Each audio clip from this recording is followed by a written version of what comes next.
Mr. Secretary, a Turkish student in Boston was detained and handcuffed on the street by plainclothes agents. A year ago, she wrote an opinion piece about the Gaza war. Could you help us understand what the specific action she took led to her visa being revoked? Yeah, And what was your State Department's role in that process? We revoked her visa. It's an F1 visa, I believe. We revoked it, and here's why. And I'll say it again. I said it everywhere. Let me be abundantly clear, okay? If you go apply for a visa right now, anywhere in the world, let me just send this message out.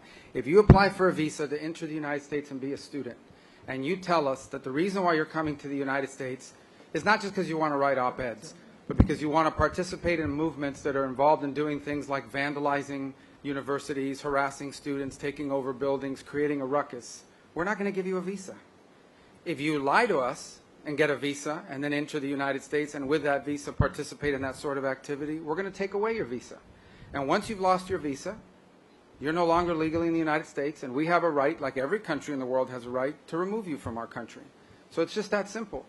I think it's crazy. I think it's stupid for any country in the world to welcome people into their country that are going to go to your universities as visitors. They're visitors. And say, I'm going to your universities to start a riot. I'm going to your universities to take over a library and harass people. I don't care what movement you're involved in. Why would any country in the world allow people to come and disrupt? Now, we gave you a visa to come and study and get a degree, not to become a social activist that tears up our university campuses. And if we've given you a visa and then you decide to do that, we're going to take it away. I encourage every country to do that, by the way, because I think it's crazy to invite students into your country that are coming onto your campus and destabilizing it. We're just not going to have it. So we'll revoke your visa, and once your visa is revoked, you're illegally in the country and you have to leave.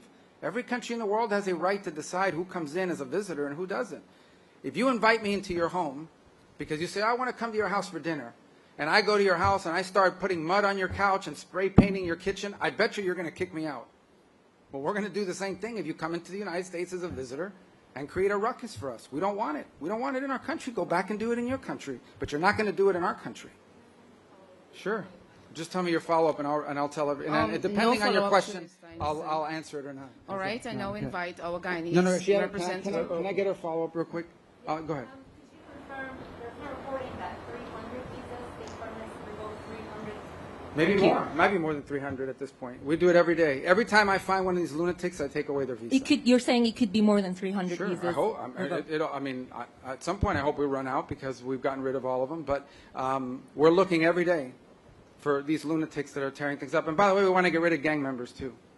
So Venezuela sent us a bunch of gang members. I'm sure you've heard of Tren de Aragua, Mr. President. Terrible gang, vicious gang. They flooded in there. Yesterday, just so everybody knows, yesterday, one of these gang members who was involved in New York City and attacking a police officer was deported back to Venezuela because they're now taking flights again, because of some strong measures we've taken.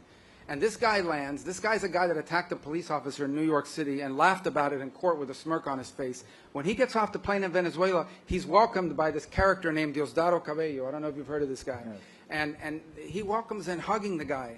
So does anybody have any doubt that these people are pushing these people into the United States to destabilize us in the region?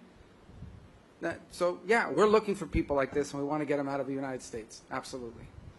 Thank you. We'll now feed a question from Guyana. Thank you.